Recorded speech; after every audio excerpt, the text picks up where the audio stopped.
کہ ایسا کلام جو اللہ کو پیارا بھی بہت ہے اور اس کا پڑھنا بھی بڑا آسان ہے۔ پھر نبی صاحب فرمایا ثقیل کھانے فی المیزان، میزان میں وہ بڑے بھاری ہوں گے۔ تو ایسا عمل جو میزان کو جھکا دے اور بندے کی کامیابی کا سبب بن جائے، تو یہ سن کے شوق اور بڑھتا ہے کہ ہمیں پتہ چلے کہ وہ کیا ہے۔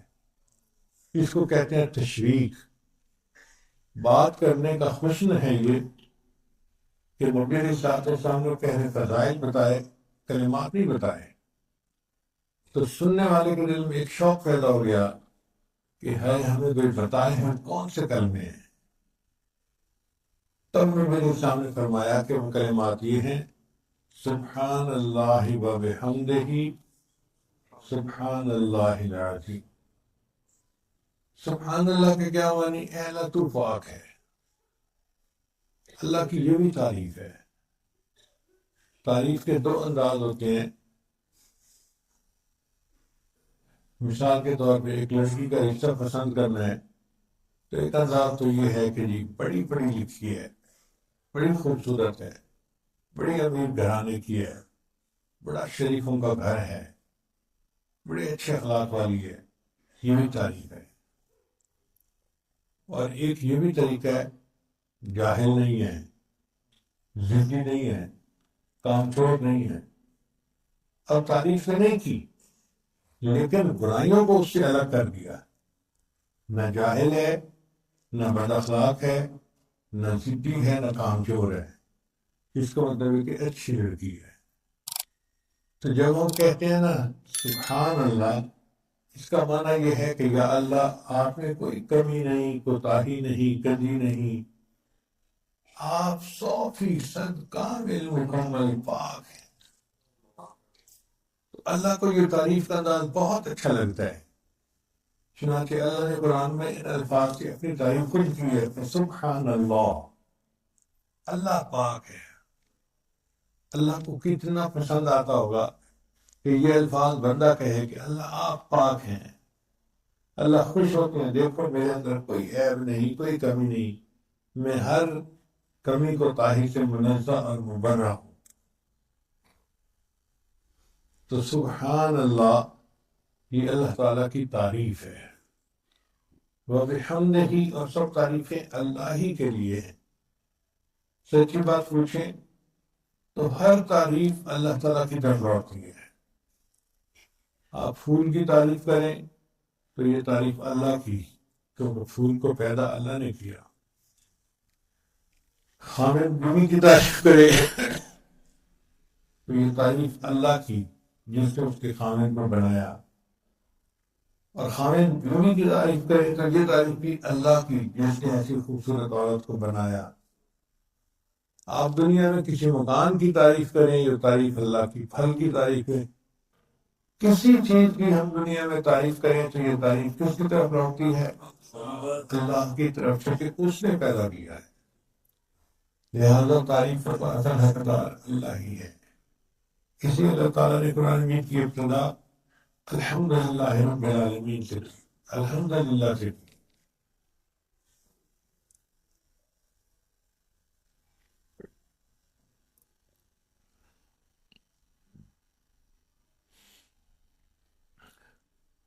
تو سبحان اللہ و بحمدہ، اے اللہ آپ پاک ہیں اور سب تعریفوں کے مستحق آپ ہی ہیں، آپ ہی کو تعریفیں سجتی ہیں۔ پھر اسی بات کو نبی سامنے دوسرے فقرے میں ریپیٹ کیا، اور وہ تھا سبحان اللہ العظیم، اے اللہ آپ پاک ہیں اور آپ بڑے ہیں، بہت بڑے ہیں۔ اللہ کی بڑائی میں تو کوئی شک نہیں کسی کو۔ اللہ فرماتے ہیں الکبریاء ردائی، بڑائی تو میری چادر ہے۔ اللہ کو بڑائی سے لیتی ہے، اس لیے ہم اللہ کو اکبر کہتے ہیں۔ اللہ آپ سب سے بڑے ہیں۔ تو یہ کلام اللہ کو بہت پیارا، حدیث پاک میں آتا ہے جو بندہ سبحان اللہ کہتا ہے تو آدھا پلڑا نیکیوں سے بھر جاتا ہے۔ والحمدللہ تملأہ، اور جب الحمدللہ کہہ دیتا ہے تو باقی پلڑا بھی نیکیوں سے بھر جاتا ہے۔ سبحان اللہ اور الحمدللہ پڑھنے پر اتنا اجر ملتا ہے کہ نیکیوں کا پلڑا بھر جاتا ہے۔ چنانچہ ایک حدیث مبارکہ میں آتا ہے جو بندہ دن میں 100 مرتبہ سبحان اللہ و بحمدہ پڑھ لیتا ہے، اللہ اس کے گناہوں کو معاف کر لیتا ہے، اگرچہ وہ گناہ سمندر کی جھاگ کے برابر کیوں نہ ہو،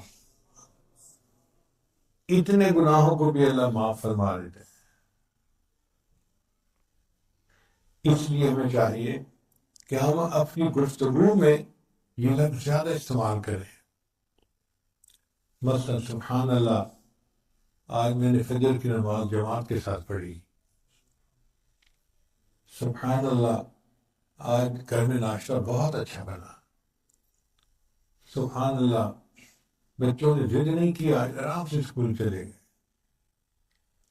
اب بات تو ہم کر رہے ہوتے ہیں مگر سبحان اللہ نہیں پڑھ رہے ہوتے۔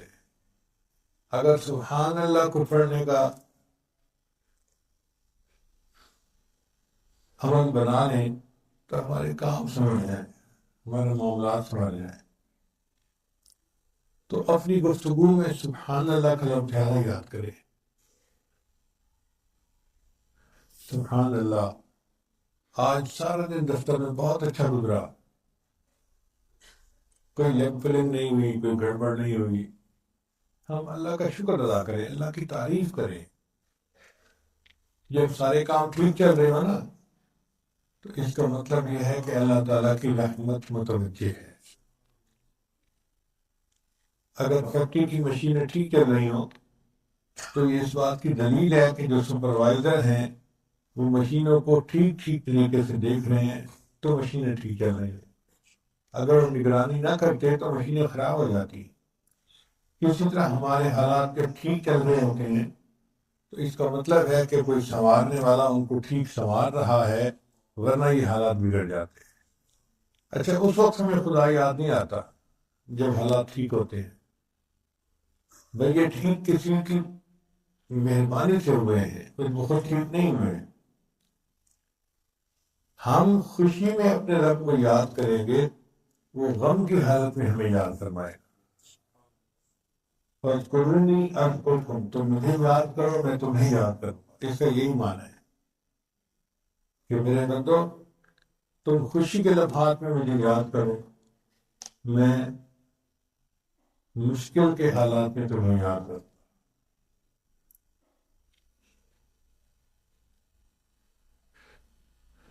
تو اپنی گفتگو میں سبحان اللہ کے لفظ کو زیادہ کہنے کی عادت ڈالیے۔ آپ ایک دفعہ کہنا شروع کریں، پھر آپ خود حیران ہوں گے کہ اس لفظ میں کتنی اٹریکشن ہے، کتنی کشش ہے کہ خود بخود دل چاہتا ہے کہ سبحان اللہ ہم کہتے ہی رہیں۔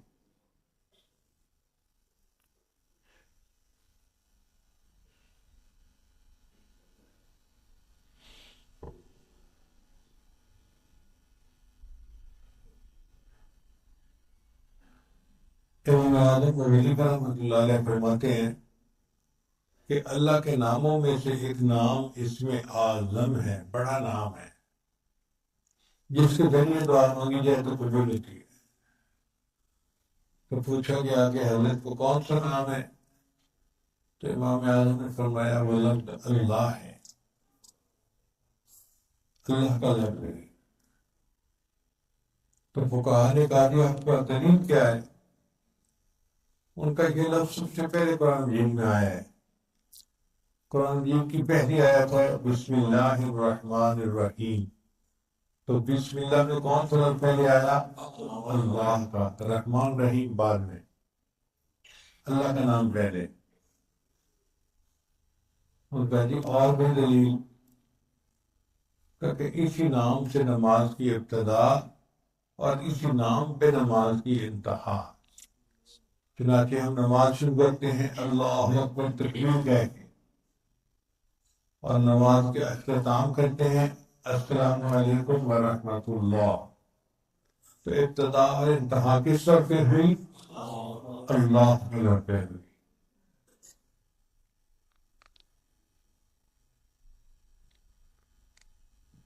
فقہا نے کہا کہ اچھی دلیلیں ہیں مگر اور دلیل دیجیے. ان کا دیکھیں جب موسیٰ علیہ السلام کو طور پر گئے تھے تو اللہ نے اپنا تعارف کروایا، اننی انا اللہ، میں اللہ ہوں.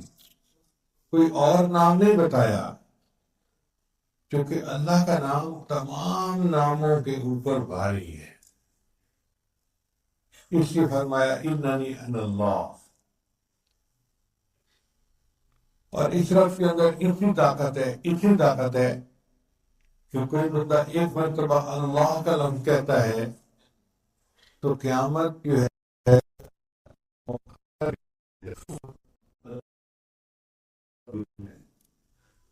کسی نے اللہ کا لفظ بولا قیامت 40 سال اور پیچھے مؤخر ہو گئی. حدیث مبارکہ میں اللہ تعالیٰ نے اسرافیل علیہ السلام کو حکم دیا کہ جب میرے بندوں میں سے کوئی اللہ کا لفظ کہے تو تم سور کو پھونکنے والا عمل 40 سال ڈیلے کر دینا. علماء نے نقطہ نکالا کہ اگر اللہ کا لفظ اتنا بابرکت ہے کہ قیامت جیسی عظیم مصیبت کو 40 سال کے لیے ٹال دیتا ہے، تو جو بندہ اللہ کی کثرت کرے گا اللہ اس کی دنیا کی چھوٹی چھوٹی پریشانیوں کو کیوں نہیں ڈالیں گے. تو اللہ کا ذکر کثرت کے ساتھ کرے، پھر دیکھیں زندگی میں کیا اللہ بچے عطا ہے. اللہ کے بڑے مزے جو بھی چاہے وہ چکھ لے. اللہ کے بڑے مزے جو بھی چاہے وہ چکھ لے. اب دعا سے پہلے 3 مرتبہ ان کلمات کو ذرا محبت کے ساتھ پڑھ لیجیے. سبحان اللہ و بحمدہ سبحان اللہ العظیم. سبحان اللہ و بحمدہ سبحان اللہ العظیم. سبحان اللہ و بحمدہ سبحان اللہ العظیم. درود شریف کے فوائد کیا ہیں؟ کچھ دیر یہ بھی ذرا سن لیجئے. فرمایا انہا سبب لہدایت المصلی وحیات قلبہ. درود شریف کے پڑھنے سے دل زندہ ہوتا ہے اور پڑھنے والے کو اللہ ہدایت کے اوپر رکھتے ہیں. انہا سبب لزیادت محبت رسول اللہ صلی اللہ علیہ وسلم. درود شریف کے زیادہ پڑھنے سے نبی علیہ السلام کے ساتھ زیادہ محبت بڑھ جاتی ہے. انہا سبب لزیادت محبت العبد لرسول اللہ صلی اللہ علیہ وسلم. جو درود شریف زیادہ پڑھتا ہے اس بندے کی محبت نبی علیہ السلام کے قلب مبارک میں بھی زیادہ ہو جاتی ہے.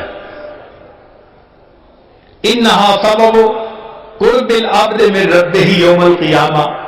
درود شریف کا زیادہ پڑھنا قیامت کے دن اللہ رب العزت کے قرب کا سبب بنتا ہے. انہا اداء لشیء من حقہ صلی اللہ علیہ وسلم. نبی علیہ السلام کے جو احسانات ہیں درود شریف کا زیادہ پڑھنا گویا ان احسانات کا بدلہ چکانے والی بات ہے. انہا سبب کفایت اللہ عبدہ ما اہمہ. جو پریشانیاں ہوتی ہیں درود شریف کے صدقے اللہ رب العزت ان پریشانیوں کو ختم کر دیتے ہیں. انہا سبب اجابت الدعاء. دعا کی قبولیت کا یہ سبب ہوتا ہے. انہا سبب زکوٰۃ و طہارت للمصلی. جو درود شریف پڑھنے والا ہے اس کا دل اس سے صاف ہوتا ہے، اس کا نفس پاک ہوتا ہے. اور ایسے آدمی کو حدیث میں پاک میں فرمایا کہ جو درود شریف زیادہ پڑھتا ہے وہ بخیل نہیں ہوتا. پھر جو درود شریف زیادہ پڑھتا ہے وہ قیامت کے دن کی حسرت سے بچ جاتا ہے.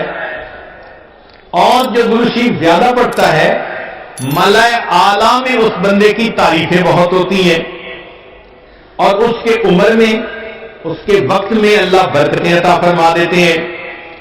اور انہا سبب لتثبیت قدم العبد علی الصراط. جو بندہ درود شریف زیادہ پڑھتا ہے قیامت کے دن پل صراط سے گزرتے ہوئے اس کے پاؤں اتنے مضبوط ہوں گے درود شریف زیادہ پڑھا ہوگا. اور ایک اور بات، انہا سبب لثقل کفۃ المیزان. کہ یہ درود شریف میزان کے پلڑے کے بھاری ہونے کا سبب بن جائے گا. اب اس بارے میں ایک حدیث مبارکہ ہے, وہ ذرا سن لیجئے کہ درود شریف کا قیامت کے دن کیا سبحان اللہ کیا شان ہوگی. ایک حدیث مبارکہ علامہ جلال الدین سیوطی رحمۃ اللہ علیہ نے التذکرہ میں اس کو ذکر کیا ہے, اور ابن ابی دنیا اور نمیری نے اس کو الاعلام کتاب میں ذکر کیا ہے. فرماتے ہیں کہ عبداللہ لانو ایک صحابی اس کے راوی ہیں کہ نبی اسلام نے ارشاد فرمایا ان لآدم علیہ السلام من اللہ عز وجل موقفا فی فرش من العرش. قیامت کے دن آدم علیہ السلام کو اللہ تعالیٰ عرش کے سامنے ایک ایسی جگہ عطا فرمائیں گے, علیہ ثوبان اخضران, ان پر 2 سبز کپڑے ہوں گے, یعنی سمجھیں تہبند بھی سبز اور کرتا بھی سبز. کأنہ نخلۃ صحوق, جیسے شاخیں کٹی ہوں نا تو سیدھا کھجور کا درخت ہوتا ہے, اس طرح آدم علیہ السلام کا اونچا لمبا قد مبارک ہوگا. ينظر الى من ينطلق به من والده الى الجنہ ومن ينطلق به الى النار. اونچے قد کی وجہ سے آدم علیہ السلام دیکھ رہے ہوں گے کہ ان کی اولاد میں سے کس کو جنت لے جایا جا رہا ہے اور کس کو جہنم لے جایا جا رہا ہے. فبین آدم علی ذلک, آدم علیہ السلام اس حال میں ہوں گے اذ نظر الی رجل من امت محمد صلی اللہ علیہ وسلم, کہ وہ نبی علیہ السلام کی امت میں سے ایک بندے کو دیکھیں گے, ينطلق به الی النار, کہ اس کو فرشتے گھسیٹ کر جہنم کی طرف لے کے جا رہے ہوں گے. فینادی آدم علیہ السلام, تو آدم علیہ السلام پکاریں گے یا احمد یا احمد, نبی علیہ السلام کا نام پکاریں گے. آپ صلی اللہ علیہ وسلم کا نام محمد بھی اور آپ صلی اللہ علیہ وسلم کا نام احمد بھی, اسمہ احمد. تو آدم علیہ السلام نبی علیہ السلام کا نام پکاریں گے یا احمد یا احمد. فیقول علیہ السلام, اس نام کو سن کر نبی علیہ السلام جواب میں کہیں گے لبیک یا ابا البشر, اے بشر کے والد لبیک میں حاضر ہوں. فیقول, وہ بتلائیں گے ھذا رجل من امتی کا, یہ آپ کی امت کا ایک بندہ ہے, ينطلق به الی النار, اس کو جہنم کی طرف لے جایا جا رہا ہے. قال صلی اللہ علیہ وسلم, نبی علیہ السلام نے فرمایا فاشد المئزرہ, میں اپنی چادر کو کس کے باندھ لوں گا. یہ عربوں میں ایک مقولہ تھا, جب انہیں کسی اہم کام کے لیے اٹھنا ہوتا تھا نا تو کہتے تھے جی ذرا چادر کو کس کے باندھو چلو. تو نبی علیہ السلام فرماتے ہیں میں اپنی چادر کو کس کے باندھ لوں گا. وَأَسْرَعُ فِي أَثَرِ الْمَلَائِكَةِ, اور میں تیزی سے چلوں گا ان فرشتوں کے پیچھے جو میری امتی کو جہنم لے کے جا رہے ہوں گے. فَأَقُولُ, اور میں یہ کہوں گا یا رسول ربی, اے میرے رب کے نمائندو, کفو رک جاؤ. فیقولون, وہ آگے سے جواب دیں گے نحن الغلاظ الشداد, ہم بڑے قوی اور سخت گیر ہیں. لا نعصی اللہ تعالی ما امرنا, جو اللہ حکم دیتا ہے ہم اس کی نافرمانی نہیں کرتے. ونفعل ما نؤمر, اور ہم وہ کرتے ہیں جس کا ہمیں حکم ملتا ہے. فَإِذَا آیَةَ النَّبِيُّ صلی اللہ علیہ وسلم, جب اللہ کے نبی صلی اللہ علیہ وسلم ان سے مایوس ہو جائیں گے کہ میرے کہنے کے باوجود یہ فرشتے جا رہے ہیں لے کے جہنم کی طرف, رک نہیں رہے, تو نبی علیہ السلام فرماتے ہیں